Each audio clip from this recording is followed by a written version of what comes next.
wrestling fans of all ages, shapes, sizes, genders, and everything in between.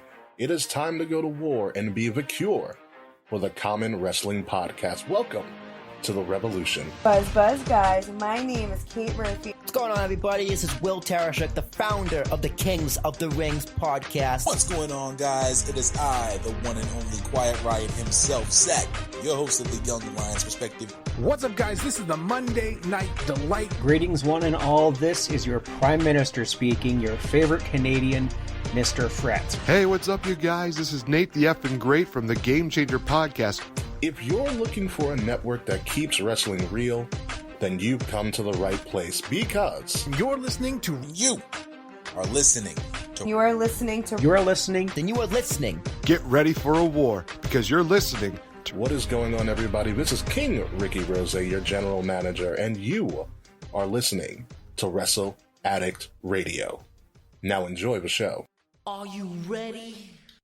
The following contest is scheduled for one fall. Please welcome Mr. Fretz.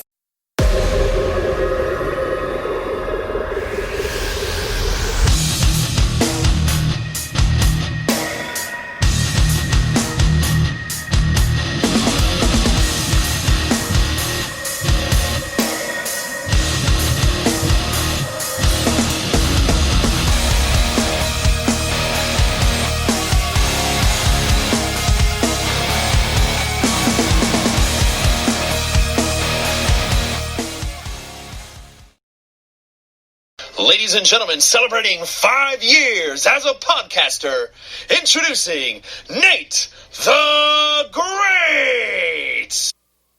God save our queen.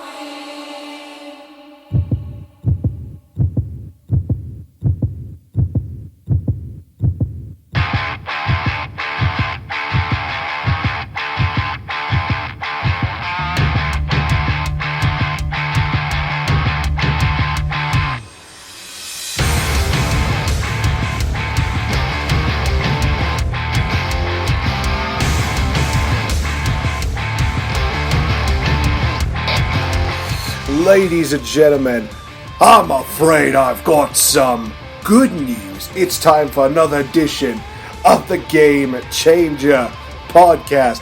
That is my best Wade Barrett that I can do. Welcome, ladies and gentlemen, to this special edition, and it is the first show of August. I'm looking forward to talking about the show. It's going to be absolutely amazing. So much sights, sounds, anticipation, so much going on. Before we get too deep into it, let's get into introductions. I am Nate the effing Great, the paladin of positivity, your host of Game Changer Podcast, and where would I be without my favorite Canadian cohort, the one, the only Prime Minister of Wrestle Addict Radio himself, the yellow tank top wearing, mustache rocking, Mr. Fretz. I'm going to open this pint of beer whether I want to or not. That's a big spoiler for what we're talking about. I'm sorry for butchering that British accent. I'm sorry, Jermaine. Too sweet, brother. Oh, boy. What a show. What a weekend. I got baseball on in front of me here. The Mets and the Red Sox are playing in front of a bunch of cardboard cutout fans. Oh, and I love it. It's the greatest thing ever. And ladies and gentlemen, I am standing here as, you call it self-proclaimed, I got a belt to legitimize it. The one, the only, the champion of Wrestle Addict Radio, Nate the effing Great. And for those of you that are looking to see what kind of championship belt I have, it is going to be showcased on Instagram from Wrestle Addict Radio. And I can tell you this right now, that it's caused quite a bit of a stir, so much that I think I might have an early challenger in Mr. Mance from The Delight Show.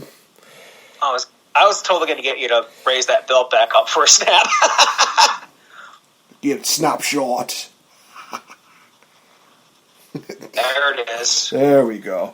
Had a nice little snapshot for the Instagram folks, because, you know, we like to rock it everywhere, especially on Tuesday. Every single Tuesday, it's Title Tuesday, so for those of you that have championship belts and like to rock it, join us on Title Tuesday every Tuesday at Wrestle Addict Radio. Honestly, I think I might have forgotten. Nope, I didn't. It wasn't my week to do Throwback Thursday, so whoever does it this week. Hey, have fun with that. But yeah, honestly, guys, there's quite a bit of interesting stuff talking about in the world of wrestling. But Mr. Fretz, we are back with another awesome retrospective. And Mr. Fretz, what the hell are we covering this week?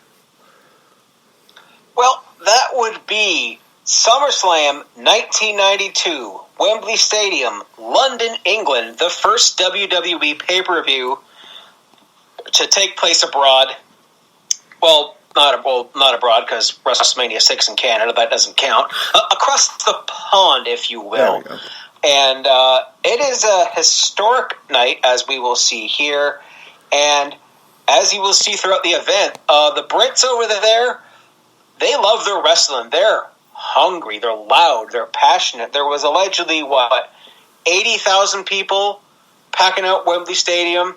And, going back to this was... that was a trip. That was a fun time. I actually have this on VHS that my cousin taped off of pay-per-view, but unfortunately, at least one or two matches were preempted by, Sports Center or something for some reason. Really? It was and we got, I think Sky Box Offices, the British pay-per-view channel, somehow got that on the American feed on his pay-per-view tape. I don't understand how, but anyways, yeah, it was a great event. And if I can segue right into the Wayback Machine, hold on, Mr. Fretz, we gotta do the little quick jingle, which is it's time for the Wayback Machine with Mr. Fretz.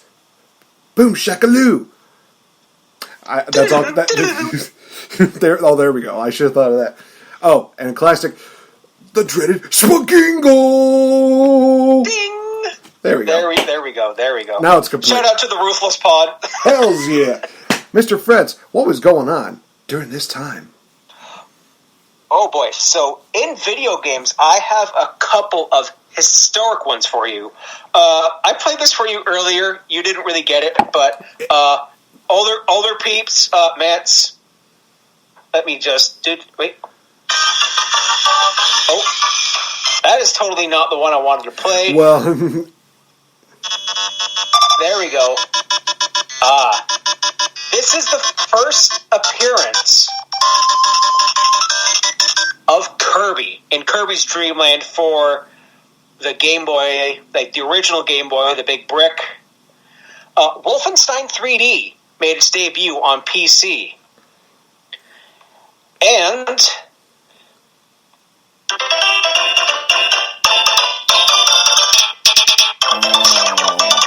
nice. The first Mario Kart debuts on the Super Nintendo. What a time to be a kid. I was 8 years old. I had friends who had Super Nintendos. I played the crap out of this game. I actually played it the other day on my on my Switch. Oh, nice. In movies, we had Three Ninjas, just your kids movie with these three ninjas that are brothers, kind of like a rip-off of the Ninja Turtles, very, very 90s, and an amazing Western starring Clint Eastwood and Gene Hackman, Unforgiven, fantastic film, and in music, the number one song was Baby Got Back by Sir Mix-a-Lot, and I cannot lie. Nice. Oh my gosh. That basically what you're saying is if you were a 90s kid, you were slightly spoiled, if not slightly rewarded for just being a 90s kid. Basically, as I said, I was 8, so I was born in the 80s, so I got to survive half of them. But yeah, we were pretty spoiled, and just seeing all the fashion even amongst the crowd in the UK brought me back for a little bit. All that neon, all that perm. My God. Oh, man. And guys, before we get too deep into this, definitely some really nice statistics about this. One of the taglines for SummerSlam 92 was, the SummerSlam you thought you'd never see. And in all honesty, there were quite a few matches I don't think a lot of people thought that we were actually going to see. Another thing that was actually really cool that I brought up with you when we were talking about the show was that, even though they disputed the whole attendance deal, WWE made about almost $3.6 million in revenue. And that's combining ticket purchases, merchandise sales, just all the crazy stuff that's been going on for that. It's just, this is one of those shows where I can definitely see why it was so highly regarded, especially for the main event, which we are definitely going to be getting into. It's just absolutely insane, and there's a lot of history that goes into this. Some were really good, others, unfortunately, were very, very bad. But we're going to get into that in just a bit. But we actually do have some dark matches to talk about before we get too deep into this. And also, I want to mention this, that even though this happened in the UK, when they recorded this, it was actually on August 29th, and it aired August 31st. So they had about 2 days to basically make this thing look good. And to be honest, it's a pretty damn good show. But like I said, a couple of dark matches that we definitely want to talk about. Fretz and I will kind of go back and forth between the two of them. One of them is Papa Shango defeating Tito Santana in a dark matchup.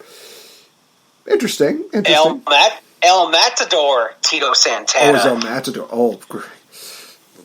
So he's bringing up the he's the guy that inspired the El Matadores from like a long time ago with El Torito, or am I thinking of somebody else? No. It was the Colognes and El Torito. Okay, fair enough. I love how it's just like it's just the Colognes and El Torito. It's like, okay, so El Torito's the other one that's got fame. Yes, got it. Yeah, we can thank WLC for that. That is fun. That night. Tell your boy Swoggle I love WLC. That is some good shit, pal. Will do. That's some good shit there, pal. Yeah, this was just your basic run-of-the-mill squash match. Papa Shango's entrance doesn't really do daylight. I would have rather seen like Shango and the Undertaker, because Taker came out when it was just about nightfall. Spoiler alert, right? And what he comes out in. That would have looked really cool with Papa Shango's, smoking skull and his voodoo stuff. Really, really hokey crap, but it was just your run-of-the-mill squash match. And fun fact, this match also took place on the dark match in another outdoor show shortly after this at WrestleMania 9, with Tito Santana getting the win back. Oh, interesting. So basically what you're saying is that Papa Shango coming out in the daylight time when he would be better off in the nighttime basically is what was to come at WrestleMania 31 when they did Bray Wyatt versus The Undertaker, where it was like still a little bit of daylight time, and it definitely took away from the mystique. A little bit. I mean, Taker's a guy who is transcendent with that, so he doesn't need the darkness. The darkness is a perfect aesthetic to his character. The darkness is your ally, Mark Calloway. Great. More talk about masks. Oh, God. Hey, I put up with enough of that. hey, we just got our state mandated for masks, so I'm going to feel your pain, dude. I'm going to feel your pain. It's not fun. It's not as bad. I have glasses, so it's just a little annoying with the fog, but I got those face shields at work too, but they work. The sooner we do our part, the sooner we can just, Exactly. But hey, wear them, please. I'm not going to be a bully. Just do it. Can I tell a story about the next dark match we have here? By all means. So it's the Bushwhackers and Hacksaw Jim Duggan versus the Mountie and the Nasty Boys. Oh, my boy, the Mountie. Now, if you watched a recent episode of NXT, you saw the Mountie theme played as Breezango came out to wrestle Everrise, a tag team from Quebec. Which, by the way, push Everrise, please. I'm a big fan of them. Have been since they were in Chikara, so good on them. Good to see them get some hype. I just got to talk about the Mountie. I am the Mountie. I'm handsome. I'm brave. I'm strong. You see him just walk. You see him just walk the aisle. He's singing to the mic, just being all chipper. And you get these. better can you say these nasty, grimy dudes? I've met Brian Knobbs. He's a super sweet guy.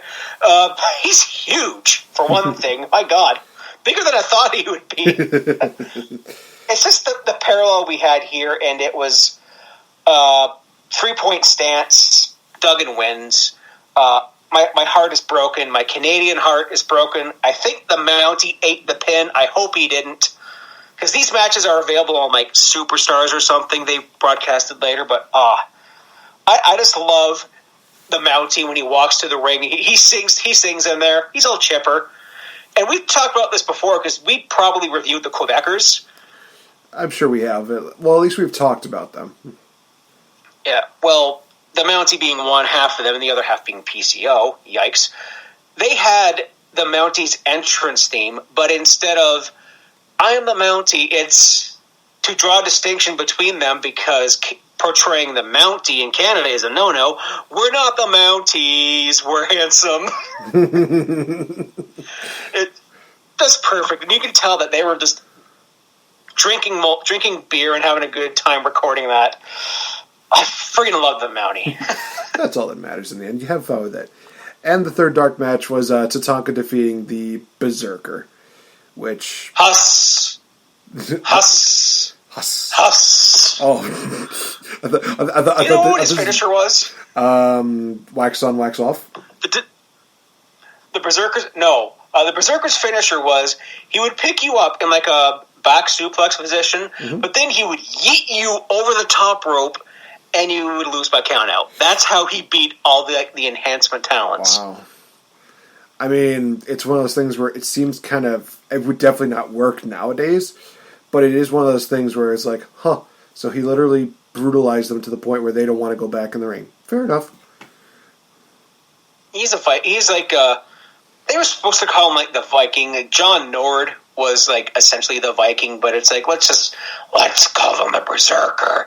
Because, I don't know, maybe Viking, I don't know if it's cultural appropriation or not, so, Tatanka was in the middle of his winning streak here that he would hold on to for about another year after this, starting just before WrestleMania 8, I think, because he wrestled Rick Martel that pay-per-view. Oh, that's true. All right. Well, Mr. Fretz, I think we've put enough time into this. Let's talk about SummerSlam. First of all, opening the show with not like even a promo package. It was an opening show where they had camera views of all the fans, of them basically saying, who's their favorites. They're dressed up like their favorite people. Somebody's dressed like Macho Man. Some are dressed up like Bret Hart. Other people are dressed like the Warrior. Other people are supporting the British Bulldog. This is actually one of my favorite openings to a pay-per-view. I'm not even kidding. This was just really cool to see people getting hyped up. They're like, oh yeah, we're going to see this person do it. We're going to see this person. And there was one gem in that entire group. And Mr. Fretz, what was this one gem? The British Bulldog is going to win whether he wants to or not. Just that kid. Just look at this kid for a second. I mean, if 1992 was a picture, you got a bowl cut, you got a boss man hat, you got a black and neon purple windbreaker jacket. That's 92 right there. I want to find out what this kid's doing today. Like, I bet he's been hounded for life because this has been immortalized on probably Botchamania. Hi, Matthew. But so it's just so fun. It's the best soundbite out of British wrestling, I think. Since you can get some really good ones from Progress. So I'll leave that to you guys. Fair enough. And we also had some trumpets playing, which I respect because I was a band geek in high school, and trumpets were my major, so I definitely enjoyed that. It was a nice touch. Also, throughout this entire event, crowd was on their A game. I gave the crowd an A+ for being absolutely amazing.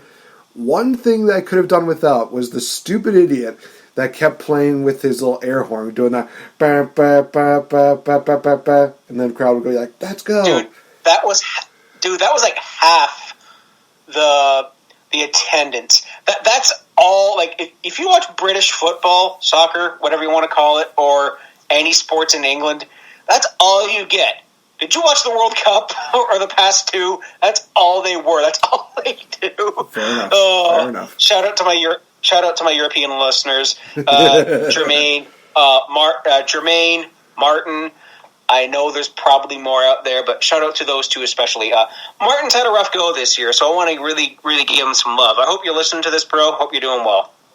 Definitely. So we get the introduction with Bobby Heenan and Vince McMahon, who can be pretty good, but also pretty hit and miss when it comes to certain things. I will say this: I think I actually prefer Bobby and Vince over certain times with JR and Jerry in another pay-per-view that we'll be talking about. We'll talk about that more later on in the show. And just to give you guys a spoiler, I've watched the entire show, so I'm excited to talk about it. But we kick off the first matchup, which is going to be Money Inc. against Chicago Made. What a rush. Roared Warriors. Oh, man. So they come out on motorcycles. And one thing I actually was told was that there was a bit of an interesting deal that actually happened here. And other than the obvious one that we're going to be talking about in this deal, there was a point. I think there was a point, if I remember correctly, that Animal actually had it was either an exhaust or something that happened with his tights, and it actually got welded onto his skin. So he was wrestling with probably a good degree burn in this matchup. And having that just meshed into his skin, that's just rough for the dude. But also we had the one and only Paul Ellering at ringside for the Road Warriors, as well as Rocco, the puppet. Fretz's favorite character, Rocco. No, my favorite Rocco is Rocco's Modern Life. Okay, and if anyone knows what that is, my God, watch that show. Hey, even watch the movie that they released on Netflix. It's fun. Yes. So, you know it good. So, Mr. Fretz, what did we see in this epic matchup between Money and the Road Life? Well, I will preface this by saying that LOD, allegedly, according to the rumor and innuendo, were supposed to be in a tag title match at this pay-per-view. I believe against the Natch...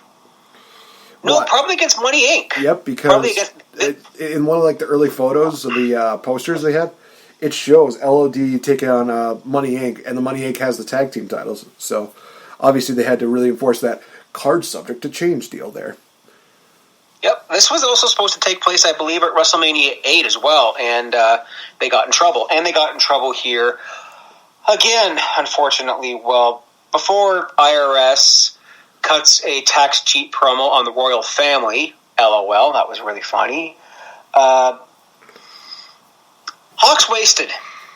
I mean, we've all seen the dark side of the ring. It's a hard watch. I mean, you and I have something in common. When we did your last year, your favorite tag team, women, men, whatever, we agreed LOD's our favorite. Still this day. I met Animal. I wore Hawk's pads. Felt special, but Hawk was one of a few people who were effed tonight. Yeah. And, you can tell a little... I watched this, and then I'm like, oh, shit, I can tell. Oh, this is hard. So, he was supposed to give them the Doomsday Device. Of course, when you're loaded, doing a clothesline off the top rope is not a good idea. This was a good match on its own, and Hawk had a few moments of brilliance. He had a few flashes of good stuff here, but you just look at his face.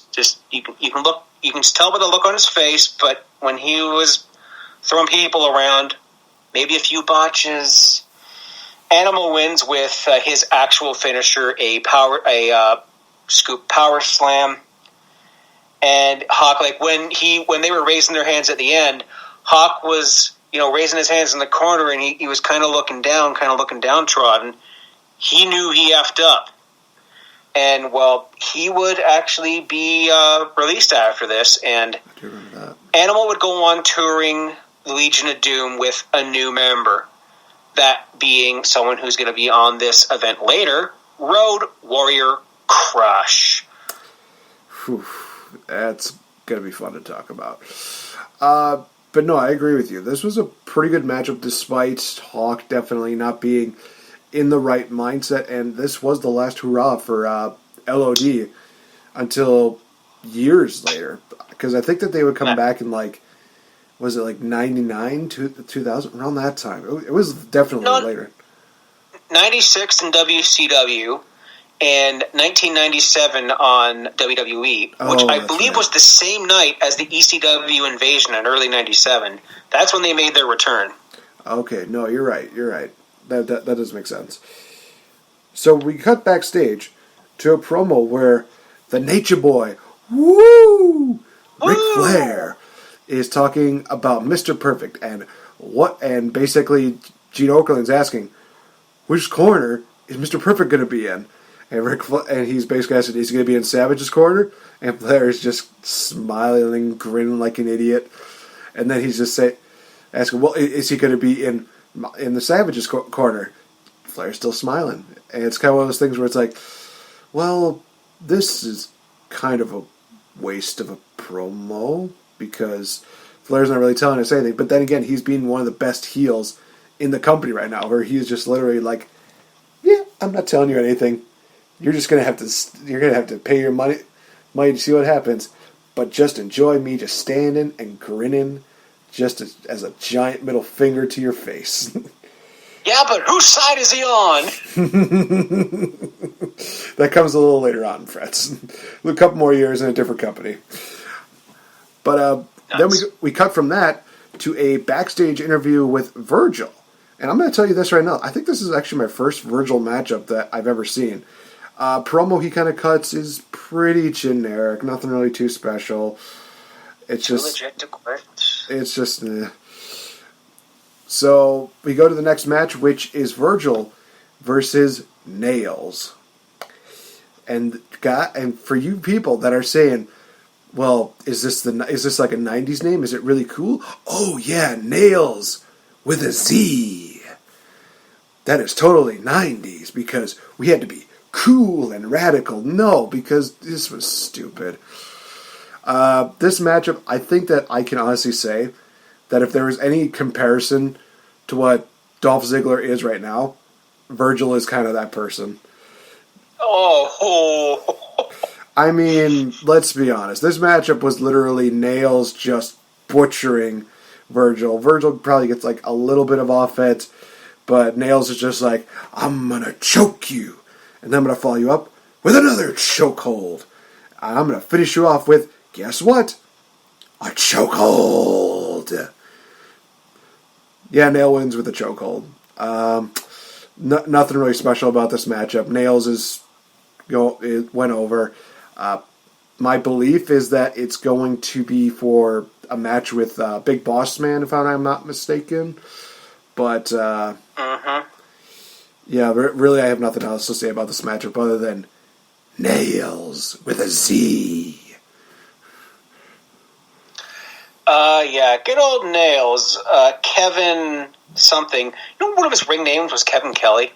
Yeah, that'll cause some confusion. Yeah, Nails, the prisoner guy who was like a convict in the Cobb County Jail and took out the Boss Man for a while. And then this led to, I think it was some kind of nightstick on a pole match at Survivor Series 92. Oh, joy. Yeah, very unmemorable. His choke looked, his like sleeper chokehold looked pretty weak. And Kevin Nails here is a little bit infamous for a alleged dispute he had with one Vince McMahon. Are you aware of this story? Is it him basically saying like, no, it's got to be with an S, and Vince is like, no, damn it has to be with a Z. No, the Lord Zed police weren't in effect here yet, but no, he was released from his contract in December after an alleged attack on Vince McMahon in his office over a financial dispute, while John Nord, the Berserker, watched at the door, and Bret Hart recalled Kevin here, cornering Vince in his office and screamed at him for 15 minutes. Hart claimed he was just down the hall from the office when he heard a loud crash, which was, allegedly, the guy knocking Vince over in his chair, choking him violently, whole bunch of lawsuits and all that. And Kevin here testified against Vince McMahon in the steroid trial, but it was something to do with do you hate? He was trying to like bust him. It's like, do you hate Vince McMahon? Yes. Did you do steroids? No, but I hate Vince McMahon, kind of deal. So his testimony was pretty weak, and the character was weak. It was cops and robbers. Like, you knew when the Big Boss Man was in town that we're going to see a robber. And then he would continue this gimmick in WCW as the Convict. How original. Oh, joy of fucking joys. We get a backstage interview with Lord Alfred Hayes, who is, in all honesty, one of my favorite interviewers of all time. I'm not even kidding. This man is so entertaining. He kind of brings, he's kind of the glue that holds the show together to make it even more firm. He basically is just backstage. He's trying to figure out what's going on here. He wants to find out who Mr. Perfect is going to be backing behind. He was outside Randy Savage's deal, but nothing really too crazy happened there. Not until we reach the Warrior one. The Warrior one is awesome. I'm just hyping that up right now. So we get another backstage deal with Sherry Martel. Damn! What an attire. Definitely, oh jeez, I mean, just the sparkles and the revealing, just like, it's one of those things where it's like, wow, in the 90s, Sherry Martel definitely knew how to use every single bit of her body and looked just absolutely amazing. God bless the woman. She taken way too soon. I'm just saying that right now. She talks about her match that her man HBK has with Rick Martel, which is coming up. And basically, she's talked to both the men, and they've agreed. No shots to the face. So, cue Anchorman joke here. Because that's all you need to know. It's like, rule number 1, no shots to the face. And that is it. So I'm calling this the Ron Burgundy matchup because it just needs that. So it is the Ron Burgundy matchup. It's Shawn Michaels versus Rick Martel. Oh, man. Honestly, the way that they were building this up was that Rick Martel is kind of doing these flirty deals with Sherry. She kind of likes it. Shawn is obviously not very pleased about this, and this is getting under Shawn's skin. So this is kind of one of those things where it's like, well, Shawn wants to show up Rick Martel. And basically Sherry's just like, well, I just don't want you guys to hurt each other's, money makers. So no shots to the face. And both like, all right, fine. Shawn's just like, well, that's fine. I'm going to be the Intercontinental Champion soon anyway, and you're going to be an afterthought, Rick Martel. Sorry, this is like... Ouch. No relation between Sherry Martel and Rick, by the way. They're not even the same last name. True. It's not the same shoot last name. This is very true. We started off with a little bit of a striptease on Shawn Michaels, which even then it was like, holy mackerel. That's not something you'd see on... no, it's something you would see. Thank you, Angel Garza. God bless you, man. Angel, yeah, the pants. The pants go. And also congratulations to Angel Garza, as well as Big Swole and Cedric Alexander, who got married recently. Hey! So, I didn't know about Big Swole. Awesome. Yeah, it's one of those things where it actually makes a lot of sense that she got suspended in AEW, because that way she can actually have her wedding, probably have a nice honeymoon. Really cool. So... congratulations, mazel tov to both couples. We kind of saw the whole deal with Angel Garza getting engaged on NXT, so the wedding was bound to happen sooner or later. Also, Charlie Caruso. Oh, yeah. Just remember that Charlie, keep it in your pants, honey. I was going to say, I have a shoulder that you can cry on, honey. It's okay. It's okay. Me too. Getting back to this matchup. We just went from striptease to talking about wedding. Well, then again, honeymoon phase. Never mind. We're getting past that. Honestly, this matchup is fairly even. I liked the back and forth deal that they had. During the matchup, Rick Martel gives Sherry a hug, which she's just like, oh, I don't know what to think now. There's a lot of moon sightings during this matchup, if you know what I mean. It's definitely none of which are Sherry's moons. Let's just say Blue that right moon now. of Kentucky, keep on shining. So they're going back and forth. It looks like they're about to strike each other in the face, and Sherry just falls and passes out. To which Sean and Rick are just like, oh, no, this can't be happening. We see both of them try to tend to Sherry, but also they beat each other down on the outside, which ends in a double countout. Boo, boo, gentlemen's boo, because it's in England. But we also see a moment where Sherry actually pops her head up, and she's kind of looking down, seeing what's going on, and then she just goes right back to being passed out. So we get this kind of weird, like, back and forth deal between Sean and Rick. They're basically trying to carry Sherry to the back, and Sherry just takes a lot of bumps during that. She took more. I think she even took more bumps than either men in this matchup, because I think it's Rick who is carrying her first. Sean knocks him out, and she just spills onto the ground. Sean does the same thing. There goes Sean. Sherry's taken down. But then it gets to be very comical because Sherry is picked up by Sean, and then Rick Martel comes out with a bucket of water, to which Sean's like, don't you do it, don't you do it. If this would have been smelling salts, this would have been even funnier, but this was just as good. And Rick is just like playing to the crowd like, oh, do you want to see me just pour this one? What? I'm sure somebody was just like, no, don't do it. She's going to melt like the Wicked Witch of the West. No, she did not. She just ended up getting really pissed. So yeah, she gets doused with water. Rick and Sean are just beating each other up to the backstage area. Sherry is just like, where are both these guys? Runs to the back, and that's about it. Honestly, I enjoyed the matchup. I didn't like that it ended in a double count-up. At the same time, this is one of those few times where it made sense because it keeps the story going, and it probably would create for some more great matches between Rick and Sean. So, yeah, honestly, I'm okay with how this matchup kind of ended. It told a story. It made you kind of really get a little invested in it, and now it's kind of like, okay, I want more matches between these two. Yeah, I'm with you there. At first, this was a bit of a wink off between Sherry and Rick and Sean and Martel coming out weeks after the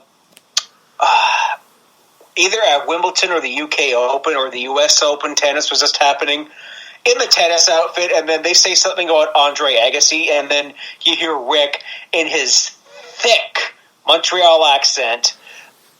You're not from Cocoa Beach, Florida, but don't fool us. Eat your hot dog, Andre Agassi. So good. HBK's giant mirror. Oh my God. It just takes me back. The Sherry singing Sexy Boy, her coming out with the giant mirror. Please don't let the sun glare on that and fry Sean like an ant, please. And then we see many gratuitous shots of Sherry's butt. Nice. The mullets on display here. And Bobby Heenan, during this whole deal, is just going... Oh, that's right. Whistling the theme. And there's one, I don't know if... It has to be one when he's with Monsoon on like a Coliseum video, and you just hear... Like the theme song stopped playing. This gorilla slaps him in the face. Will you be serious? Oh, I missed him so much. Like, oh, will you stop? So we see model checking himself in the mirror and probably checking the reflection of Sherry's ass. I would too. No, they're not related. I wrote down here again in underlines. Rick Martel starts doing a cartwheel, and then they go for a. I'm trying to think. Wasn't there a wrestler that would always? I'm not talking about Bailey here, but it would it's like when Steve Austin and Kurt Angle were fighting over hugging Vince McMahon. That's what this part reminded me of. And you see, he hugs Vince, and you get Steve Austin's big, friggin' Dexter Lumis stare in the background. That's right. And there was a bit here. Well, since they're not going for the face, excuse me.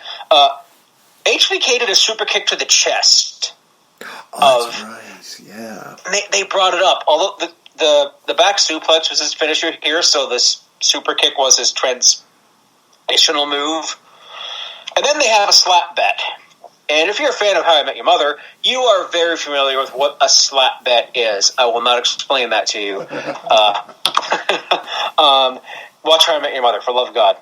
And Sherry faints.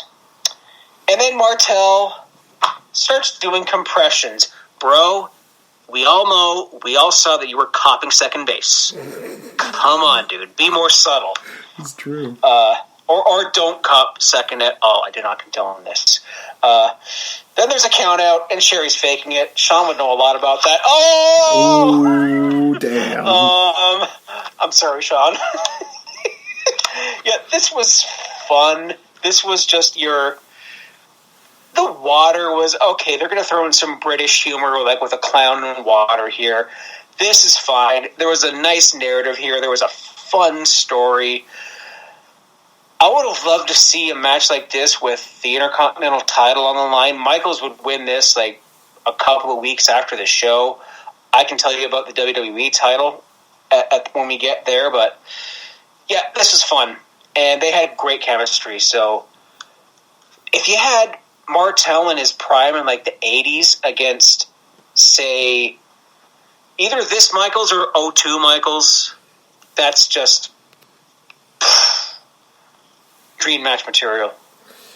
Definitely, 100% definitely. So we're going to do one more thing, and then we're going to take a quick little commercial break. Nasty Boys promo. I literally put down too much crazy for me, because this was one of those things where I either could not understand them, or I was just like, this is just too far out for me. Maybe I'm just not intelligent enough to understand or better appreciate the majesty that is Brian Knobbs and Terry Sags. But all I got out of this was, how come we're not getting a tag team title shot? How come we're not getting a tag team title shot? And Jimmy's just... You got a tag team title shot, baby! You got it! This is the catalyst for their face turn, by the way. So. We want a tag team title shot. Where's the spaghetti around here? We need the sketty, man. And Big Show's like, where's my sketty? You got the spaghetti, baby! You got the tag team title shot coming! I'll talk to Jack Tony! We got it, baby! Yeah! I got your contract here! I'm totally not going to screw you over! You're not going to turn face, baby! Yeah! Oh my gosh. I love doing these impressions. They're so much fun. Guys, we're going to take a quick commercial break, and when we come back, we're going to continue talking about SummerSlam 1992. So stay tuned. We will be right back. Hey guys, this is NateFNGreat. Hey, have you ever wanted to be a champion but can't seem to really find the money and the time to get a championship belt? Well, you know who's a really good friend of mine? AJ from AJsBelts.com.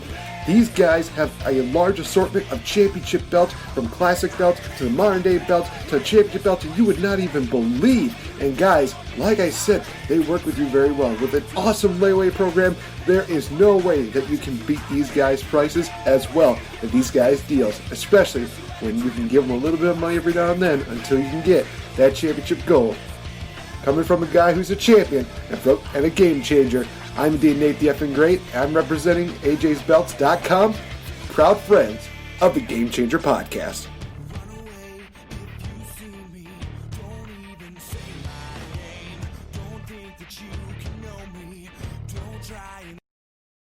What's up, folks? This is Mr. Fretz from the Game Changer Podcast, here to tell you about my Patreon show, the 20 Bell Salute, where I go back 20 years ago each month in wrestling and pop culture. what movies were out, what video games we were playing, what music we were downloading on Napster, and what wrestling pay-per-views took place that month in WWE and what other promotions happen to still exist at this time. So join me in my Y2K compliant DeLorean as I go 20 years into the past on the Wrestle Addict Radio Patreon. Join us for only $5 a month.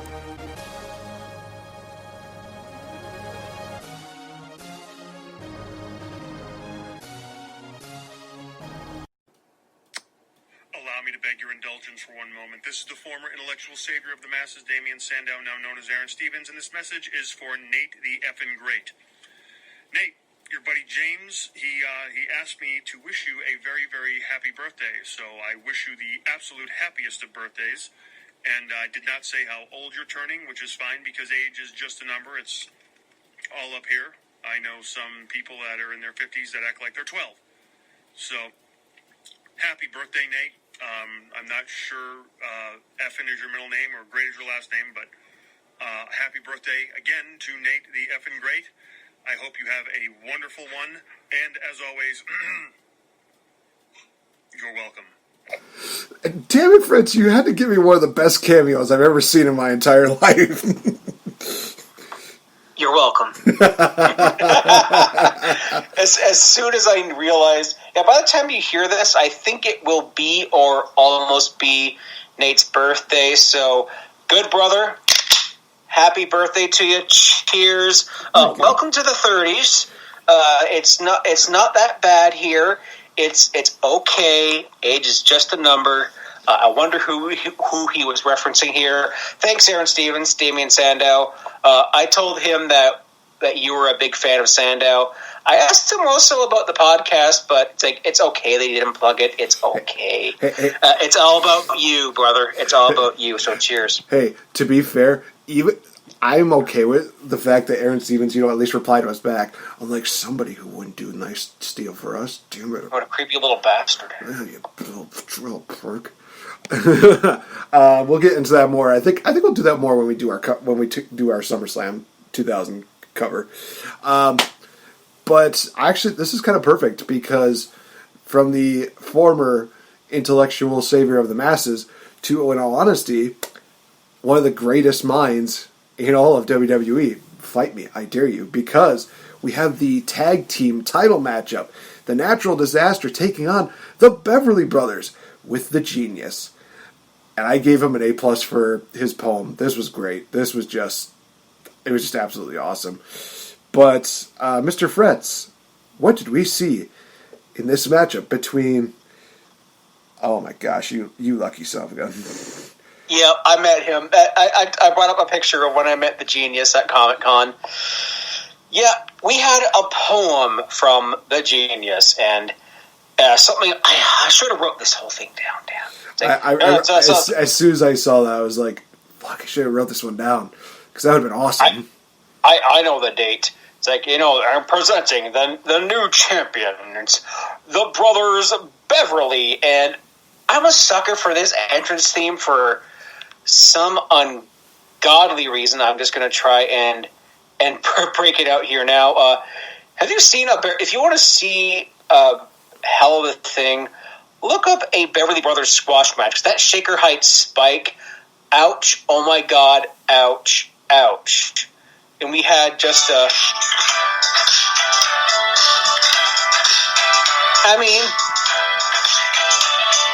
you are now entering Beverly Zone, Act 2, Sonic the Hedgehog.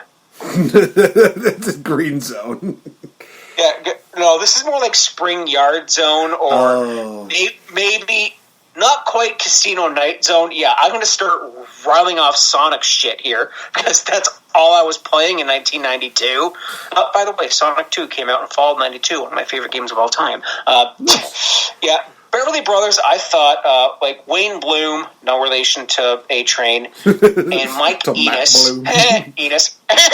His name's Enos. Enos. He's like that bit on Family Guy. He's like, and Enos, or no, don't you mean and Anus? Don't you mean Enos? That one's for you, Derek. That quick Peter laugh. I'm known for that at work.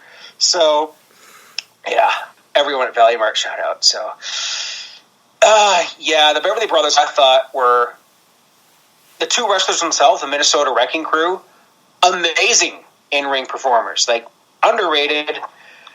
But you went up against the tag team champions, the Natural Disasters, who got a hell of a pop. I was shocked. Like, as soon as that Rumble hit, up went the fans. Yeah, and I love, like, Earthquake, God rest his soul. And a man I was just talking about, because I just recorded the Fave 5 before we went on air, the Shockmaster Typhoon. Ooh. Top 5 favorite botches available this Sunday on Fretz Fave 5. There we go. Cheap plug. Anyway. Yeah, this was a literal squash match. You had them just bumping into each other. There was almost half a ton between them. And this is when I learned, when I was a kid watching this, I learned that half a ton was 1,000 pounds, not 500. For some reason, I thought it made sense to me that a ton was 1,000 pounds. I don't know why. I was stupid, still am, a little bit dumb, but a combined weight of 852 pounds. That's like almost as big as Yokozuna got at the end of his career. And I'm not kidding. Like, watch or don't watch Heroes of Wrestling. He was 800 pounds. God help us. Yeah. So there was no way in hell you're going to get Earthquake or Typhoon up in the Shaker Heights spike. That's kind of like that's an Irish whip move, and you kind of bring them down for a flapjack, but the other guy grabs you by your head and does like a face buster with it, but he Triple H pedigreed a guy in the neck with that move. Oh, jeez. A literal squash and a awesome poem from the Genius. This was entertaining because, well, we knew we weren't getting LOD for the tag titles. Natural Disasters had recently turned face. I think they were the tag champs at WrestleMania. No, Money Inc. was, so they traded the titles. Anyways, couple of hope spots here.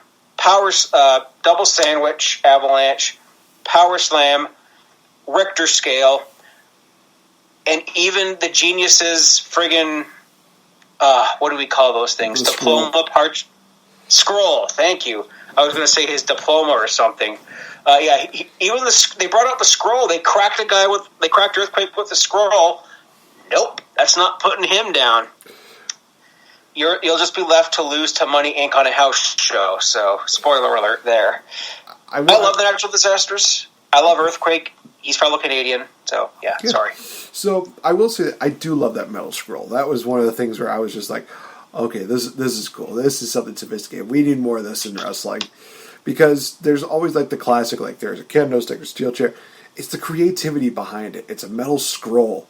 Let's just see more of stuff like that. And I will say this, Bobby Heenan definitely did have one of my favorite lines in this matchup, which one of the Beverly Brothers was getting beaten up by the Natural Disasters. And it was like, it's like 8 versus 1. The man's not going to survive this. Oh, jeez. Which, in all honesty, he's not wrong. I mean, 852 pounds. That's like 8 guys coming after you. So, to be fair, he's not wrong. But that's like 4 me's. So, yeah. So, that's 4 Mr. Fretzes. 4 Fretzes on the Fretzner scale. This matchup was, I don't know if I would really call it a squash. I did have a note that the Beverly Brothers did held their own at least a couple of times.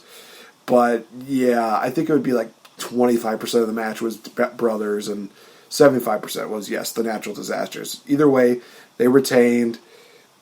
That's about it. Hey, are we waiting for another wacky promo? Well, you're going to have to deal with it because it's the Bushwhackers. They are talking to Mean Gene. There's like a London Bridge joke about Luke.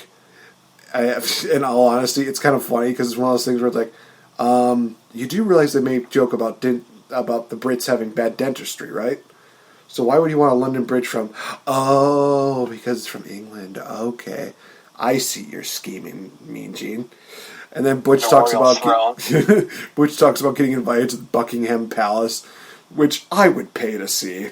I would have loved to have seen the Bushwhackers at Buckingham Palace, where all the very polite and very dignified people would be at that. The Bushwhackers. Then they lick Her Majesty. Oh, you get to sit on the royal throne. Hey, Cousin Luke, did you bring something to read? I did. Curtis Stoss's book right here. Oh, man. I will say this. The Bushwhackers can be very entertaining. And this was one where I was like, okay, this was funny. And here's... May I? If you may. If I may beg your indulgence here for a second about the Bushwhackers. If you want something funny with the Bushwhackers, go on the network. It's one of the Coliseum videos. I don't know if it's Bashed in the USA or something, but there's these skits where the Bushwhackers and I think Lord Alfred Hayes, say that 3 times fast, and maybe Mean Gene, they're renovating a house. Oh God, That's I love it already. all I'm gonna say. That's all I'm gonna say. Seek this out. It's funny. Well, also speaking of Lord Alfred Hayes, he's back, and he's outside the Ultimate Warrior's dressing room. And I will say this: I actually called him the English Crocodile Hunter because it's almost like we're literally just like, right, we're gonna try to get into this very sophisticated handle here. He just tries to open the door, and the door just goes boom. Just stops him. Well, I say, yeah. He says in an act of rudeness, the warrior just closed his door. And all I'm thinking to myself is, yeah, sure, an act of rudeness as you try to enter the door while trying to be a peeping Tom. Without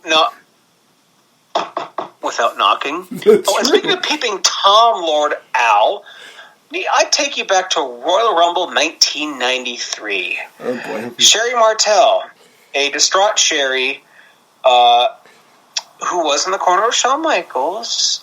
However, Marty Jannetty hadn't resurfaced at this point in time, and I believe that there was a spot with a mirror, and Sherry got inadvertently hit with it, and she was kind of like, whose side is she on? And it's like, okay, and interfering Lord Alfred Hayes, okay, get out while I go change into my nylons. Oh, can I watch? Get out, you dirty man! That's happened several times with Sherry and Lord L. God rest both of their souls. They're probably talking about up there right now because they hear us talking about it. Oh, can I watch? You are a dirty man, Alfred Hayes. Oh, I love him. Alfred Hayes is a treasure. I don't care what anybody says. Promotional consideration. Pray both by the following. That should have been our freaking outro to the commercial there. That would have been great. Had I thought of that. I definitely want to get that before the year's over. Next up, we have the Repo Man versus Crush in a battle for the ages. No, I'm not gonna lie, you guys. Literally, Repo Man's best move was an eye poke. Crush I compared to like early Goldberg, and Crush wins with a vice grip. That's all I got. It was an okay match. Nothing really too crazy for me. Repo Man.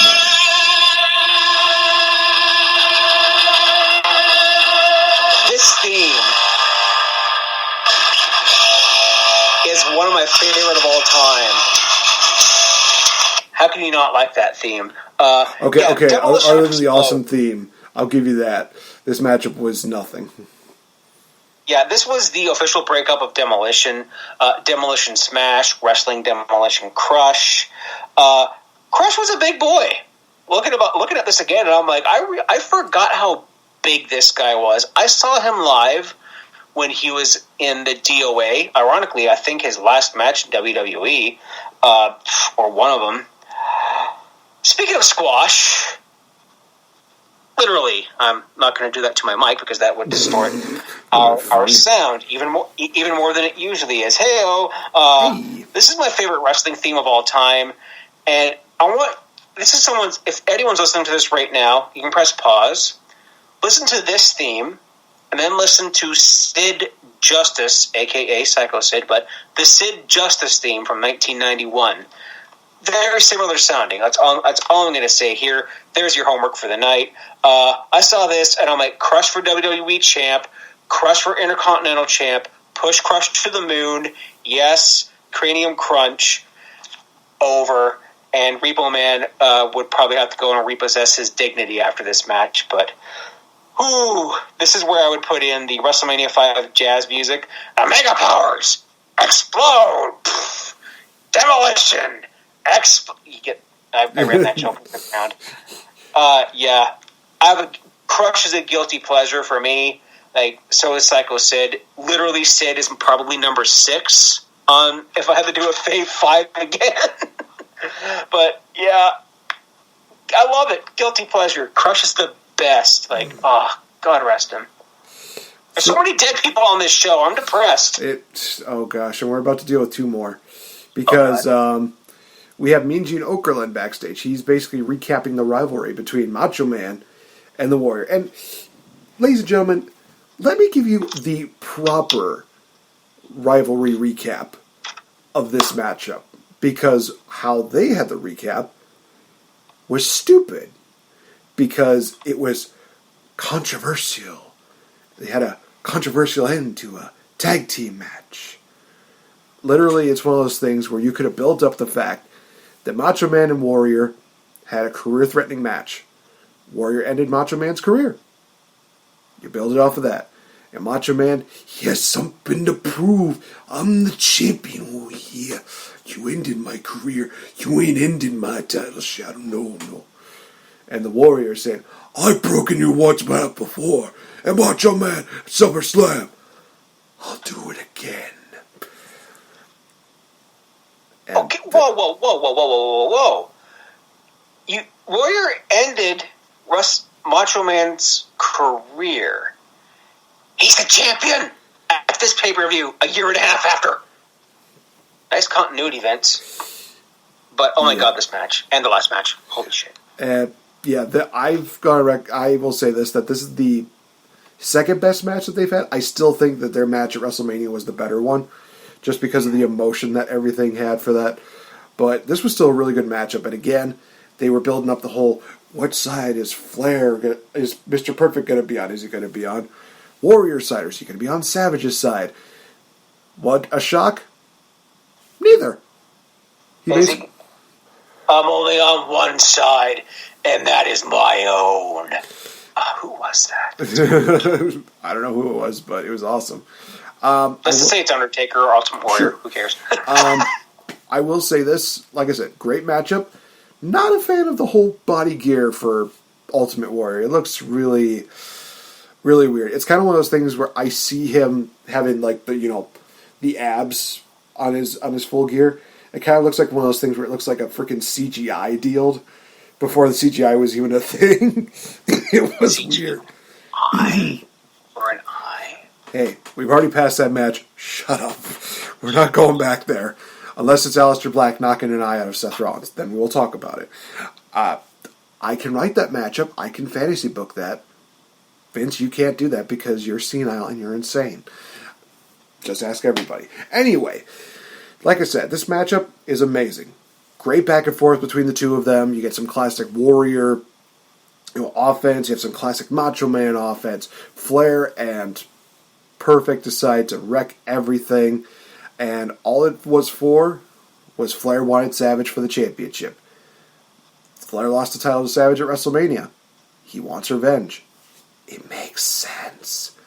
And in all honesty, the show of respect between Warrior and Savage, I kind of dug it. It was kind of one of those things where it's like, you know what? We're definitely going to have another chapter for this. And it's going to be good, and we're going to settle the score. For right now, obviously, got to take out the Nature Boy. Yeah, all honesty, like you said, like second best match on the card. Because there's one that does surpass it. But Mr. Fretz, your overall thoughts of this WWE Championship match? I thought it was a very good, given for who we had in the ring, for the limitations of the Ultimate Warrior, when you have someone like Randy Savage who can carry you through this match and meticulously, it was great. It was like, whose side is he on? And something I have written down here is I call this match competitive sportsmanship. Warrior does a really nice walking, wandering, reverse atomic drop. Macho Man hits about 75 Macho X handles. Warrior's up. We see a whole whack of kickouts. Warrior catches a diving Macho Man into a backbreaker. Savage does the shake, rattle, and roll, the rolling neck breaker. There's a stun gun. 1-2, he gets him, no he doesn't. Okay, Vince, seriously. Oh, yeah, 90s Vince. Oh, he gets him, no he doesn't. Flair and Perfect come out and ruin the show. Flair trips Savage. Warrior sold out. I knew it. He sold out. This is Tatanka Lex Luger 2 years earlier. Okay, boo. Warrior takes advantage. There's a ref bump, and then, oh no, Savage is the one who sold out. This isn't Ted DiBiase, folks. Warrior does like a top rope X smash. Like, Warrior never went to the top rope. True. Another ref bump. Where's the disqualification? Pile driver. Perfect tries to wake up Warrior. Savage is waking up the ref at the same time. Flair nails the Warrior, and we were supposed to get the formation of the Ultimate Maniacs against Flair and Perfect at Survivor Series, but because Warrior was fired after this show, Savage does a really nice spot where it's like Warrior's down, but yet he sees the two guys on the outside, and it's like he has kind of a moment of, what do I do? I'm just going to give you a double axe handle smash off the top rope to the outside, and then blow up my knee and get counted out. And because titles can't win on a count out unless you're Sasha Banks, which, by the way, Boss Time, I love that. We're not talking about that tonight, but I freaking loved it. Summer of Sasha. Ric Flair with the chair. It's like, oh, he's just looking at Bobby Heenan. He's like, oh, they're just looking for a place to sit. Excuse me. Flying tackle, another gorilla press, a trip, another chair, a DQ, and that's this. And I had that spot here where it's like flying elbow. Nope, dive to Flair, and Flair kind of counters him with a chair in the leg. And that's right, I'm going to give you a little fun fact here. Mm-hmm. So not long after this, Ric Flair would win the title back from Savage. That's right. And this was a rather unusual way. Warrior chases them away, sportsmanship at the end, yay. Ric Flair won, yes, with the figure four. But do you remember the figure four being pinfall? No. So when Ric Flair locked in the figure four, Savage wasn't giving up. So his shoulders were on the mat. And there were some times where not only would the figure four be treated as a submission, but it was a pinfall. So Savage was dead. So he locked in the figure four. And no! 3 weeks later, Bret Hart. But weird stuff here. I think it was a Saturday night's main event. It might have been close to the one where HBK won the IC title, but I love this match. Not as much as WrestleMania 7 because the emotions, and I'm going to stop because I will cry thinking about Elizabeth. Mm-hmm. These two in the ring, man. No, love it. Definitely. Going from that great matchup to kind of a car crash of a matchup, we have the Uganda Giant Kamala taking on The Undertaker. And in all honesty, guys, we were talking earlier about how the mystique would be taken away if it was during the daytime. It was during nighttime. And we see Undertaker coming out in a hearse led by Paul Bearer. Oh, yes. This was beautiful. This was one of those things where I literally have in my notes, Undertaker with a hearse as only he can. Because only he can bring out a freaking hearse. Gosh, if he would have put the last ride match in this era, it would have worked. I'm calling that right now. You know I'm right. Oh, nailed it, bro. Oh, but Kamala? Okay, I'm game. It'd be interesting. I mean, they had Undertaker face off against like every big bellied dude. We have Kamala, Yokozuna, King Kong Bundy, Vader. I might be lenient on Vader, but anyway, this matchup itself, nothing really too. Undertaker hits Kamala with 2 old schools, which I thought was cool. That was kind of interesting to kind of see that. He's able to get Kamala with the choke slam. It looks like he's going to get him with the tombstone. But in comes Harvey, Whippleman, and Kim Chi to break this whole thing up. And it's like, oh, you done it now. You gonna made a big mistake. And he can't allow... Sorry. I don't know why I just went into that. This is gonna be a judgment day. A cheap shot. Oh, man, we're nerds. Yeah, so Undertaker wins by a disqualification. The feud is not over. Kamala beats down Undertaker. He does like a Ugandan splash on him. And it's like, oh, well, we got the Undertaker. Undertaker sits up, looks at him, and it's like, oh, shit. So, the feud between Kamala and Undertaker is far from over. I believe that they actually went into a casket match at Survivor Series, if I'm not mistaken. Mm-hmm. Survivor Series 92, the first casket match. Although there was a body bag match in 91 with Warrior? Yeah, and Warrior beat him. This was just a let's set up the next pay-per-view. Do you know who Kim Chi was, by the way? Wasn't that the Brooklyn Brawler? Yes. Who was also Doink the Clown and MVP. Not that MVP, because he would go on to be, of course, Abe Knuckleball Schwartz, because baseball was on strike, and wrestling doesn't go on strike. Look it up. It's real. Scare tactics. So Taker's not human. Oh, sorry. No, you go ahead. You finish your thought, and then I want to talk about Abe for a minute. Okay. Say Taker was not human. PCO takes notes. And there's one thing here. Yeah, Uganda. I'll just say Kamala was kind of racially insensitive stereotype. He was going to cook Undertaker in a pot. Well, okay then. That was my notebook. It's like, nope, can't write this shit. So I would move on away from that to a funnier note with Abe Knuckleball Schwartz. I will say this: he does have one of my favorite moments in Raw, where it was the family portrait Raw, where they had Vince, Stephanie, Shane, and then out came Hornswoggle. They're going to have a nice little family picture. Then Triple H is just like, you said you loved a lot of people. And this is where he brought out people like Melina and Sonny and Mae Young, and then a bunch of other people came in. They had Pat Patterson, Jared Briscoe. It's funny. At the very end, here's Abe Knuckleball Schwartz just standing there. And Triple H is like, who are you?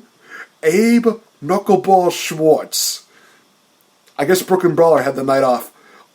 Although this would also explain Vince's fascination with balls. I'm sorry. It's such a childish deal, but at the same time, it's funny to me.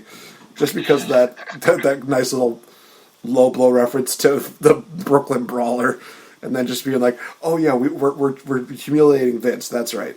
And it's like, it works. It works. I applaud you, Triple H. That was smart. And he was also in there as a rib because Brooklyn Brawler pinned Triple H in 2000. That is true. God, why didn't they bring that up during Triple H Appreciation Night? That would have been funny. They're going to bring that up during his Hall of Fame speech. Yeah, probably. Anyway, so now we get into the main event.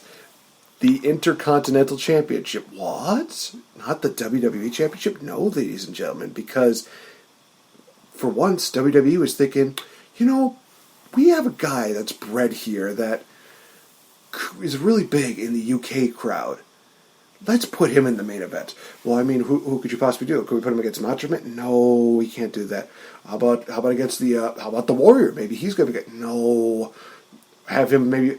We could have him fight the Undertaker. No, we can't do Undertaker. Taker's got to still look strong. Damn it. We need somebody else. Who do we not have? Well, I mean, we don't have Bret Hart's schedule. Put him in the ring with Bret Hart. Well, he's the Intercontinental Champion. Put the title on the line. Damn it. Let's make it special. And for once, Vince McMahon had a brilliant idea. So we get a backstage deal where the British Bulldog talks about the matchup, where he's basically saying he's going to put family aside and focus more on the championship. And about a couple minutes later, we have Bret Hart talking about this, and he's basically saying, that is the most disrespectful thing you could ever say. I mean, man, that you're the reason why I am here with, here in the WWF, and he's basically making it seem like he is the one. Bret is definitely kind of healing it up in this deal, which I kind of get. At the same time, it's one of those things where it's like, he's kind of a little bit of the baby face here or something. But there's also a dungeon reference in this matchup, which I thought was great. Anytime they mention the Stu Hart dungeon, it's just a beautiful deal. I think that basically he was saying something along the lines of, once you get done battling with me, it's going to be like a walk in the dungeon. Something like that. I forgot exactly what the words were, but it's one of those things where it was just really good. Follow that up with a Balboa Highlanders performance of bagpipes, and honestly, it was beautiful. It's one of those things like, well, I mean, the only thing missing is, it's Roddy Piper!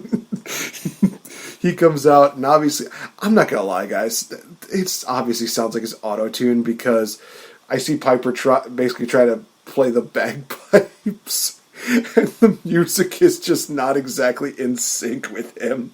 So it's like, okay, parts of this are a little bit auto-tuned, but something at the same time. He knew how to play, though. Oh no, I believe that. Trust me, I watched Storage Wars. I know that. I got a funny story. We'll get into when it's my turn, but ooh. But yeah, I didn't care. It's one of those things where it's like Piper could play the bagpipes. It's great. It's great to see this Highlander deal. It's awesome. Just before we get into the main event, we have Sean Mooney interviewing Diana Hart Smith, I apologize. Basically trying to talk about the build-up to this matchup, and she really didn't have like a clear-cut choice on who was going to win, because she loves her husband, but she also loves her brother Bret. She's basically just torn between this.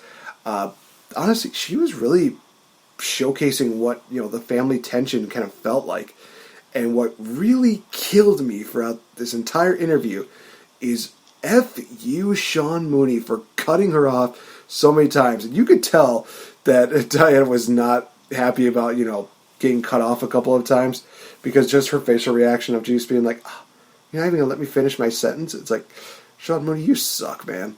This is the one time where I'm just going to be like, oh yeah, you think you're the perfect guy? Look at this interview. Look at it. You're a liar. Who is he, me? I don't know if I would go that far. Because you at least let people finish their sentences. Sean Mooney was just literally just like, oh, we need to get into this question. Oh, we need to get into this question. It's like, damn it, no. I want to hear her opinions. Her opinions matter. It's 1992. Frick. All right. Funny story time by Mr. Fretz before we talk about the main events, because I'm excited. Oh. I gotta let. Fair enough. Sorry, I'm a sucker for Royal Britannia, and I love the Bulldog. Okay, so Cultaholic Classic Raw and SmackDown listeners, you'll know this because it's referenced, it's poked at a bit. The people who do this podcast are Brits. They love Bulldog, but it's like they make fun of some of this stuff.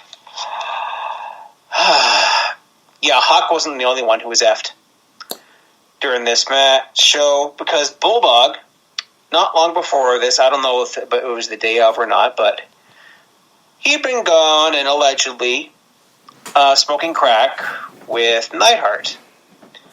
And when Bret and Bulldog got in the ring, Bulldog looks at Bret. He's like, Bret, I'm effed.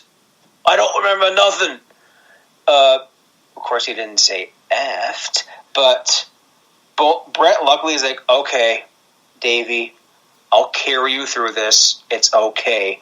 You can't really tell because the adrenaline was there. Rule Britannia deafened the place. That was a pop. Actually, the pop was when he won, but it was just sad because, Bulldog, he had his demons, and watching this was his crowning achievement. This was his moment. And he was effed. He was high. You could, there's a look on his face. I'm just like, okay, you're baked, bud. But this is your crowning achievement, your biggest career moment. Like, what the hell, dude? Seriously, give your head a shake, bro. But I love Bulldog so much. It was just sad to hear that. Like Bret's book, which I have over here, it's an encyclopedia. It's huge. Read it, by the way. It's good. He talks about it. It's like, I'm fooked, Bret. You can't tell because this match was amazing. This is very true. And ladies and gentlemen, here's my review for this matchup. Match of the night. Go watch it. Yep. I ain't spoiling it for you. That's all I'm going to say. Other than Bulldog winning, of course. Okay. And getting the pop of the night. Yes. Yeah, this was Diana kind of being caught in the middle, but for the record, if I was Diana, I would always go with my brother. That's just me. No offense to my future wife, although now that I said that is not happening. Lennox Lewis leading Bulldog to the ring, former middleweight boxing champion. And as soon as Bret came out, I mean, there was a bit of a hush. There was a bit of a quiet coming from the crowd. A few boo birds. I was like, Bret Hart was very popular in Europe. If you go and watch like World Tour 91, Coliseum video shit, Bret gets the pops in Europe, especially in the UK. But this is their hometown guy. This is like this is Cena versus Edge at Unforgiven 06 when they came to Toronto. And then vice versa because they wrestled in Cena's hometown at SummerSlam. Yeah. And there's a thing here where they're talking about Razor Ramon during the match, but it was Razor something else because it was Lennox Lewis boxing. Bulldog goes flying. There's a spot here where Bulldog gets bulldogged. Imagine that. Irony. Imagine that. There's a lot of rest holds in this match. There's a lot of talking because, well, Bulldog was baked and Bret was helping him, but there were some spots where, hey, Bulldog was holding his own. He couldn't tell. He was that adrenaline of being in front of 80,000 of your countrymen just goes off. And like, you know what? Okay. And there was all the British references here by Bobby Heenan. More tea and crumpets for the Bulldog. He's got some fight left. There was a running power slam. Bulldog's finisher. Kick out. Superplex. They do the double lariat, and you know the spot where Bulldog wins. Sunset flip. Nope. I'm a sit down. I hook you up. 1, 2, 3. Eruption.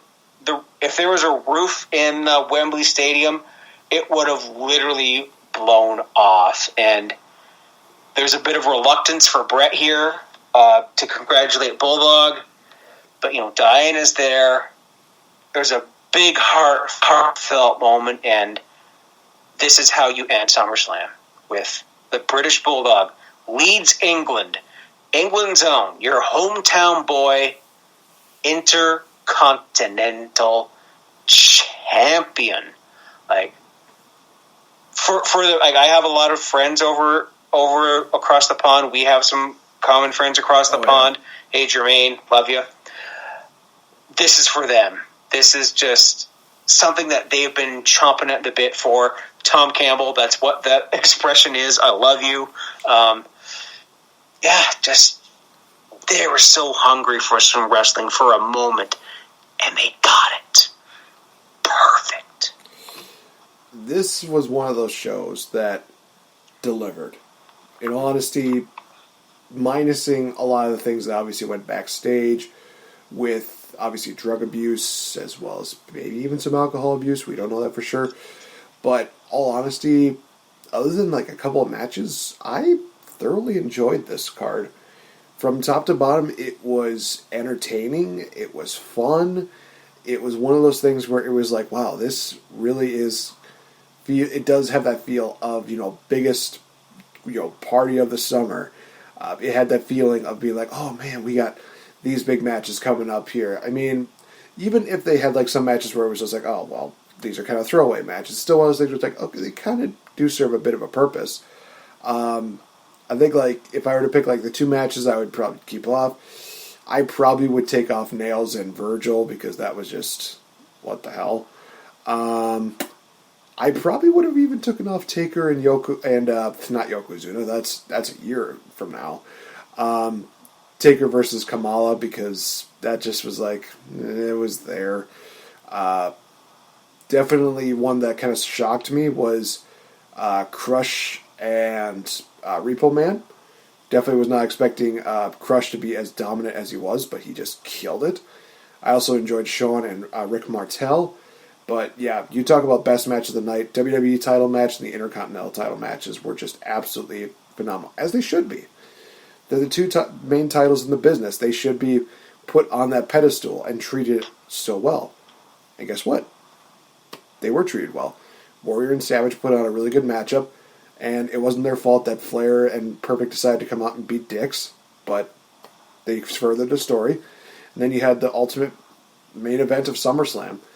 Still disputed to this day as the best in all of SummerSlam, Bret Hart versus British Bulldog. Yeah, I'd agree with that one. That probably has to be the best SummerSlam main event ever. Although, was the Brock Lesnar, Samoa Joe, Braun Strowman, Roman Reigns, was that SummerSlam? It was SummerSlam. Because that was fun, that match. That but it doesn't hold a candle to Bret Bulldog. That would be number two, yeah. Austin Taker wasn't bad either.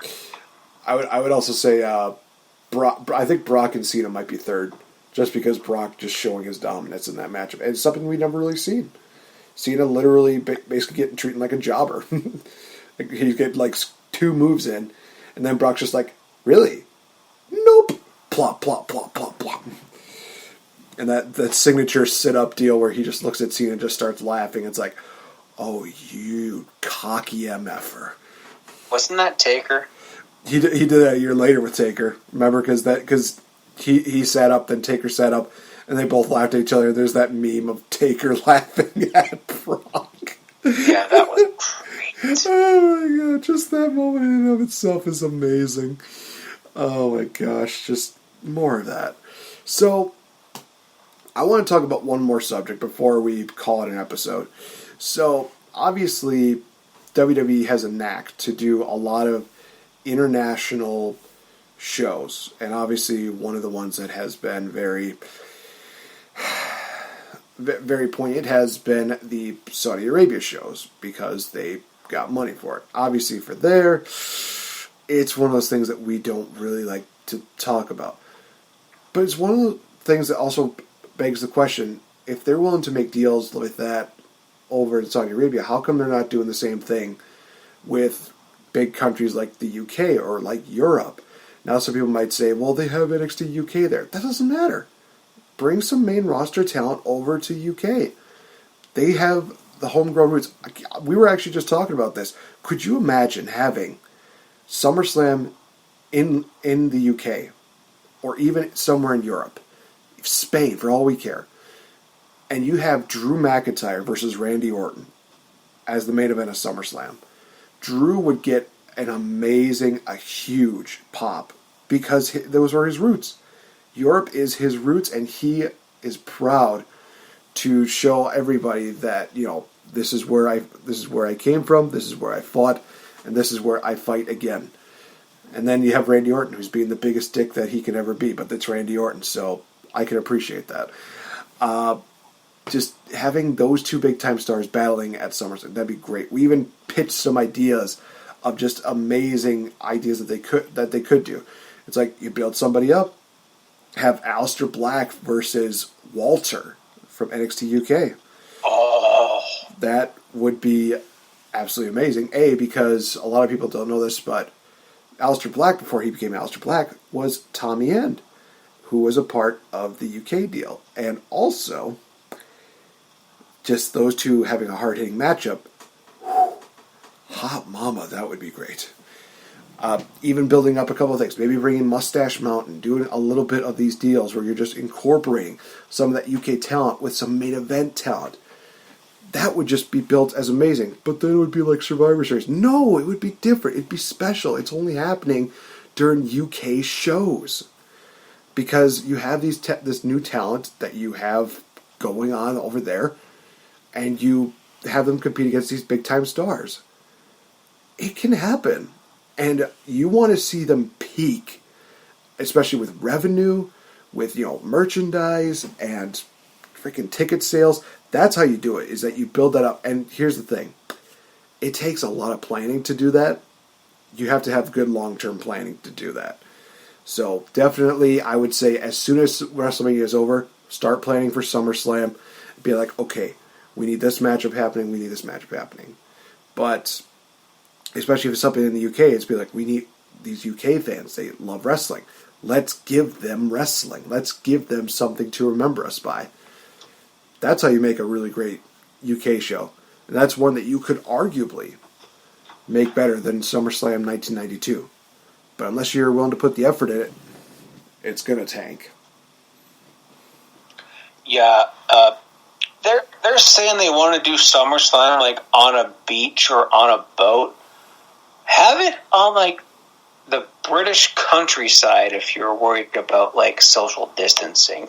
Just get a nice something overlooking the ocean. Just put a ring right there. But yeah, a UK. We have all these UK only pay-per-views like One Night Only, Rebellion, which it's a treat for them, but it's not big. It's not the spectacle that is a WrestleMania, that is a SummerSlam. They're like, oh, well, logistically wouldn't work because of time zones. You realize that New Japan's a thing. Do you know how early, like, Wrestle Kingdom starts? In our time? 3 a.m. Eastern Standard Time is when, like, Wrestle Kingdom would start. And it's 6 hours long. So don't give me that logistics and time zone bullshit, because time zones are bullshit. That's a different discussion for a different time, but you can make it work. UK deserves Mania, SummerSlam, hell, Survivor Series. Why not? I mean, we had, you know what I would have loved is if, like, Worlds Collide was a UK NXT show. Because you had, was that like Undisputed Era versus Imperium? Was that show? Yes, that was. It was amazing. And you could have more of that, but if you want to get the main roster there, it's like, hey, why don't you do Worlds Collide, but do it overseas? So you get like Ilya Dragunov versus, I'll say it, Dragunov versus Seth Rollins, or Dragunov versus Aleister Black. Just gloves off. Okay, Pritchard, you're not writing shit. Just, you got the night off. Let the guys do their thing in the ring. I'm all for that. I'd pay good money to see that. All right, so guys, if you want to be a part of the revolution that is Wrestle Addict Radio, definitely follow us on our Twitter pages, Addict_Wrestle, the legendary JF for Mr. Fretz himself, at the Real Effin' Game for me. Definitely check out our cohorts on the channel from the Delight Show, the Kings of the Ring podcast, as well as the Young Lions Perspective. all 3 fantabulous shows. And Mr. Fretz also does his own little podcast, Fretzlemania, on the side, which he does at Fave 5s, does some fantasy bookings. It's a lot of really great stuff, you guys. If you also want to be a part of the revolution, definitely go to teesprings.com/WrestleAddictRadio. Purchase some of our merchandise. Show your support. Show it on social media. And hey, we definitely do want to show that you are definitely a part of the Wrestle Addict Radio family. It is very much appreciated that you do that. And trust me, guys, there's going to be a lot more coming in the future. Check out our Patreon, where we have so much content coming in. I'm working on a game show for the month of August, and first guest is going to be Tremaine from the UK, ironically enough. So definitely tune into that. It's going to be great. A couple weeks, Mr. Fretz and I will be covering SummerSlam 2000, which is going to be a fun show. And honestly, watching the entire show, I liked it. I enjoyed it. And there's a lot of things I definitely do want to talk about when we get to it. I think it might actually almost be a 2-hour show, but we're going to try to cram as much as we can into it.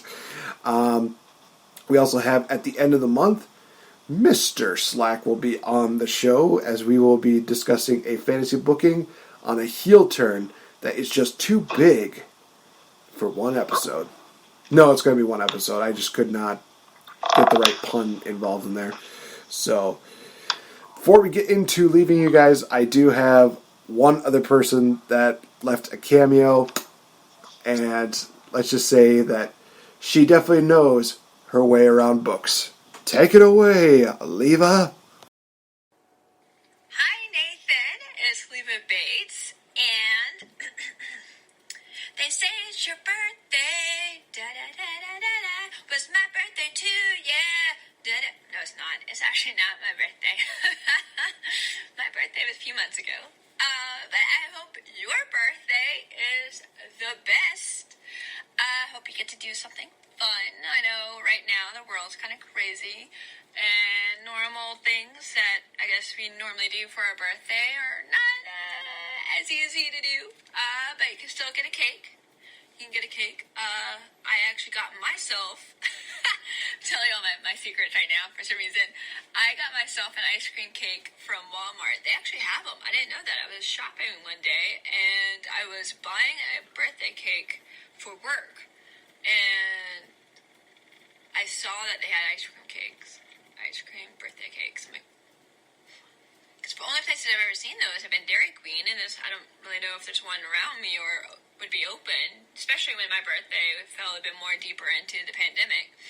So I was able to go to Walmart and get myself an ice cream cake, birthday cake, and I ate for several days. It was awesome. I even ate it out of the box and then put the box back in the freezer. So, who needs plates? You don't need plates. I'm a sophisticated librarian, if you could tell. But I hope you do something silly and fun like that for your birthday. It's a weird year.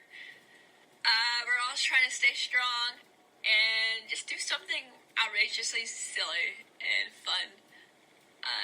Maybe it's an ice cream cake. For me, it was. So. But thank you so much for supporting me and getting a cameo. Hopefully this helps bring a smile to your face. Maybe you can replay the terrible singing of mine, singing the Beatles. I am not a singer. That is why I wrestle. But yeah, no, thank you so much. I appreciate all the love, all the support. I hope you continue to follow me on my journey. It's a lot of fun stuff in store. I'm actually leaving tomorrow to head to tapings, so I'm really excited for that. I got a lot of cool things planned, so hopefully you get to see all the cool stuff and enjoy it. Again, yeah, stay strong, have the best birthday you can. When life gives you lemons, make sweet-ass hard lemonade and drink it up for your birthday. Thank you. Bye, Nathan. So, this is where it gets to be bizarre, because her and Taylor Hendricks are the ones that have given me like almost 3-minute cameos, while everybody else has done like maybe like 1.5, 30 minutes. Paige gave me only like 15 seconds, which I'm a little bit salty about that, but at the same time, she's probably had more people asking for cameos for her. But anyway, I'm not going to be too salty about that. So thank you, Leva, for that. Loved hanging out with her at StarCast. She was one of the highlights of that entire deal. She was also one of the 10 ladies that I gave flowers to because I wanted to be a sophisticated man himself. And I want to tell you guys a kind of a funny story that has happened on social media. So, one of the running jokes right now for me and Leva is that one episode of AEW Dark, I saw her showing a book to, I think it was one of the Young Bucks, and one of the Young Bucks just slapped a book out of her hand. She gets pissed, and she just starts beating down one of the Young Bucks with the book. And literally, I remember watching the graphic for, it was going to be Peter Avalon and Steve Cutler, I believe it was, taking on FTR. And literally, I just retweeted her tweet, and I said, well, let's just hope that we don't have to worry about, books getting ruined. Otherwise, I'll get you a Barnes & Noble card. I got your back. And it gets funnier because a couple days later, actually I think it was a day later, she literally posts up this Baby Shark book that she had on there. Why? I don't ask these questions. And basically just says, it's going to be one of the last time. This was a great book. It lasted for a little while. To me, I literally just retweeted that, and I put down, reads this post. I just said, I'll get the card. It was literally like 24 hours after I made that proclamation. Oh yeah, I got your back. I'll get you a Barnes & Noble card. It's fine. I see that post, and it's like, she did this intentionally. She is an evil librarian. The blue definitely makes her less threatening, but it was one of those things where it's like, damn it. Now I have to own up to my word. You don't have to. She's one of my good friends. Leave me alone. So, thank you, Leva Bates, for that. Thank you, Aaron Stevens, for that. Thank you, Fretz, for making my birthday absolutely special. Definitely do appreciate that, my brother. Dude, we got a crazy month ahead of us, and it's going to be fun. I'm looking forward to it. SummerSlam 2000. I'm at Blackman versus Shane, and oh my gosh, please don't die. You're gonna have fun with that matchup. Yeah, luckily that's not for a little while. Work is hella busy. I mean, COVID be damned. It's still tourist season. You all know I live on a beach. The beach is packed, but social distantly. It's spaced out. Everyone's doing their part. It's okay. We're social distancing. But it's still busy, I'm just the grocer. It's hashtag essential worker, although I don't call myself that. Yeah, so luckily it's not for a while. I got some time to do some stuff and record some fives. Hopefully, I recorded one tonight, so you'll hear it. And I'll preface this cheap plug. If you like my Fave 5 and you have an idea, because quite frankly, my list is getting shorter, my creativity is running dry. If you have a topic you want me to cover, hit me up at the Legendary JF. You can send me a DM. Facebook if you have me on Facebook, but I don't check Facebook, or whatever. And you can even send me a voice clip on Anchor if you have that, anchor.fm/Fretzlemania, FRETZLEmania. Like Nate, I played a clip from Nate. I played a clip from Jermaine, who both have list ideas. Hey, you can give me another one if you want, Nate, and I'll do it for your birthday. I might have a good one. I think I got a good one, so I'll definitely send it to you via Anchor. Good. So, hey, if you have ideas, please, folks, let me know. I'm trying to branch out. I did a couple of Impact ones. Maybe I'll do Ring of Honor, New Japan. I might even bring back for a couple of weeks, because we're getting SummerSlam and TakeOver, my fave moments of the week, because I haven't done it since COVID, because crowds, or because, hey, there's no crowds and there's nothing happening here. Let's talk about topics. But hey, hit me up, bro. Definitely. And sis, and non-binaries, everybody. Everybody hit him up because he's looking for suggestions. Well, for the Game Changer Podcast, I've been NateFNGreat, joined here by the one and only Mr. Fretz. Thank you guys for listening in. Be sure to check out everybody at the Wrestle Addict Radio family. So much happening, so much going on. Just remember, guys, be safe, be smart, but also know that you can make a difference. Thank you so much. Talk to you next week. It's gonna be cray-cray. I'm effed. This has been a Wrestle Addict Radio branded podcast.